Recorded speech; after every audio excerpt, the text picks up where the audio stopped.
এবার বেড়ালের নামে residential certificate issue, কুকুরের নামে, বেড়ালের নামে, ট্র্যাক্টরের নামে, এমনকি ডোনাল্ড ট্রাম্পের নামেও বেরোচ্ছে। পরের বার ভোটটাই কুকুর বেড়ালদের কাছেই চাইতে যাবেন, মানুষের কাছে আসবেন না।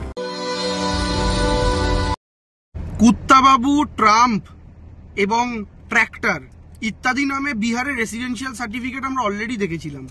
এবার বেড়ালের নামে রেসিডেন্সিয়াল সার্টিফিকেট ইস্যু হলো এবং সেখানেও দেখা যাচ্ছে যে যে যার নামে ইস্যু হয়েছে তার বাবার নাম হচ্ছে ক্যাটি বস, তার মায়ের নাম হচ্ছে ক্যাটিয়া দেবী এবং যে যার নামে ইস্যু হয়েছে তার নাম হচ্ছে ক্যাট কুমার।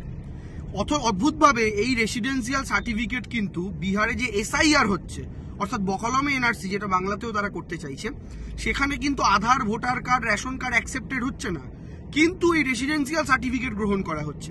আর এই রেসিডেন্সিয়াল সার্টিফিকেটই কুকুরের নামে, বেড়ালের নামে, ট্র্যাক্টরের নামে, এমনকি ডোনাল্ড ট্রাম্পের নামেও বেরোচ্ছে। ফলে এই সমস্ত জায়গা থেকেই স্পষ্ট বোঝা যায় যে এই মুহূর্তে ডবল ইঞ্জিন সরকারগুলোর কি পরিস্থিতি এবং কিভাবে তারা সাধারণ মানুষের নাগরিকত্ব নিয়ে ছিনিমিনি খেলছে। যেটা একজন সাধারণ মানুষের জন্য তার দেশের মাটি, তার নাগরিকত্ব, তার আবেগের বিষয়, সেই ব্যাপারটা বর্তমানে ভারতীয় জনতা পার্টির বিভিন্ন সরকারগুলোর কাছে ছেলে খেলার বস্তু। ফুটবল, ক্রিকেটের বলের মতো মানুষের নাগরিকত্ব নিয়ে তারা ছেলে খেলা করছেন। এই জন্যই আমরা এসআইআর এর বিরোধিতা করছি এবং আমরা আবার বলছি, কুকুর বেড়াল যাকেই আপনারা রেসিডেন্সিয়াল সার্টিফিকেট দিন না কেন, এই কুকুর বেড়ালদের ভোটে কিন্তু আপনারা জেতেননি, জিতেছেন মানুষের ভোটে।